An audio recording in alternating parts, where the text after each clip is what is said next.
Jimmy Carter was president. It had been a year since the assassinations of Harvey Milk and Mayor Moscone in San Francisco. The country was, well, the country did not yet know what was about to hit it, the epidemic called AIDS. This book, Sensing Light, by Dr. Mark Jacobson, talks about that era, 1979. You remember it? I do. I was a medical student, actually, in '79, here in San Francisco. So why did you start that year? I mean, I talk about, you know, in the intro, Carter's president, we just survived this assassination attempt, maybe things were beginning to look up. Did you have any idea as a doctor what AIDS was when you first saw it, or was it a great mystery to you as well? It was. The disease first was brought to people's attention in the medical world in June of 1981. 2 weeks after I graduated from medical school and a week before I started my internship. But there were cases that occurred before then. Mm-hmm. They weren't understood until there was a cohort of cases in Los Angeles, right. New York. You know, I said that in '79 AIDS was with us, but we didn't know it. I mean, how long has AIDS been with us? On the planet, probably since the 1930s, early 30s. So when you go back now in time, do you find cases that you think could have been related to AIDS? Well, most of the cases up until the 1970s were in Central Africa. So hard to document. Yes. Now, you are still a doctor. Correct. So what gave you the idea to novelize what for you wasn't just something abstract, but to talk in fictional terms about an epidemic that changed the face of, well, the LGBT community, but frankly changed the face of the medical community, if not the political world? For me, I love reading nonfiction, good nonfiction, but my passion since I was a boy was to write a novel. And in my youth, as a young man, I really didn't have the discipline or enough to say to put it together. But now, at this point in life, it's something I wanted to do. So now, when you first encountered AIDS, you said that was in the early 1980s. It was in '81. 1981. I remember that June. I was actually at the Champlain Shakespeare Festival as an actor, and someone saw the New York Times article, and they talked about how it was transmitted, and I remember thinking, oh my God, I'm 22 years old, I'm going to die. You as a medical person, as a doctor, when you saw AIDS, what was your first reaction? I'm going to die, or all the people I treat are going to die? So I was an intern. This was maybe the third or fourth month into my internship. I was assigned the care of a patient the first patient in the hospital who had been diagnosed with this syndrome. He had pneumocystis pneumonia. He was very sick. He was in the intensive care unit for an entire month that I took care of him. I think I just suppressed any fear for myself. I just tried to do a good job and try to keep this guy alive. Right. Talk to me about the plot of Sensing Light. It's about doctors. So it's about AIDS, but it's really about the comradeship among the medical profession. Absolutely. There are three protagonists who are all physicians, and they bond during the medical care of this fictional first patient in 1979. The youngest is Kevin, a senior medical resident who grew up in South Boston, Irish Catholic community, came to California because he felt he couldn't be openly gay in Boston.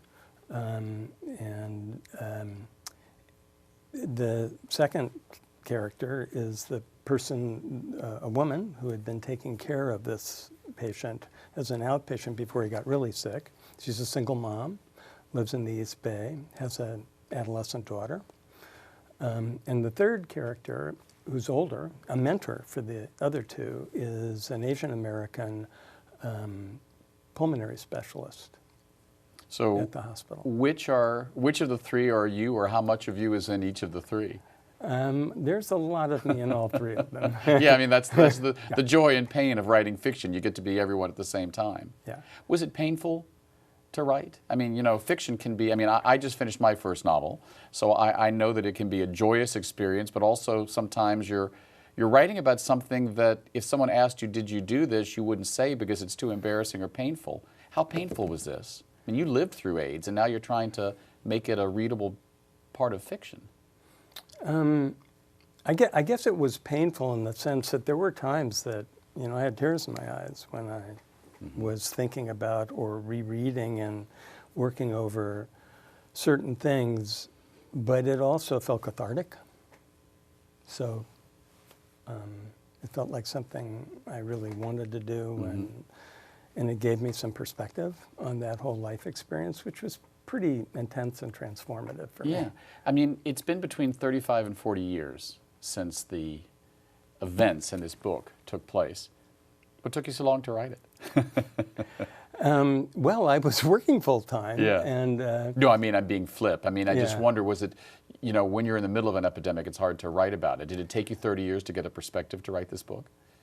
I guess so. I mean, I didn't really, after this fantasy of being an author as a very young man, I didn't seriously think I would ever write a novel. And that's when I decided to go to medical school and become a physician.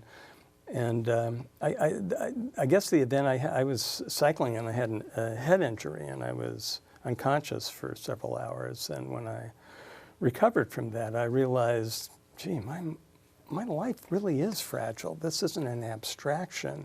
What do I want to do with the time that I have left? And most of my medical career was research.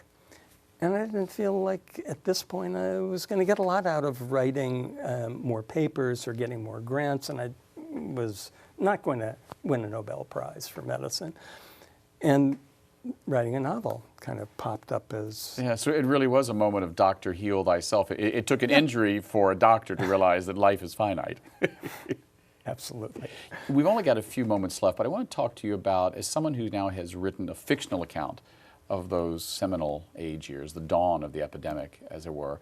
You know, we're now 40 years on, and there's a whole generation, almost two generations of people for whom AIDS truly is abstract. What do you say to those people who didn't see their friends dying on a weekly basis or be there in the emergency room? I mean, what can this book say to the 20-year-olds and the 30-year-olds? Well, I would hope that it gives them, if they read it, a sense of how dark a period it was, how terrifying it was, the kinds of sacrifices that people made, the way that friends and family stood up. It was really quite astonishing and very moving for me to see how much love people gave to their family and friends that were sick. So you think these three doctors are heroes?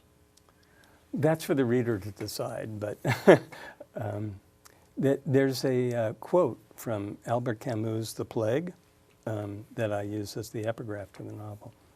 What one discovers in a time of pestilence is that there is more to admire than despise in one's fellow man. Thank you very much.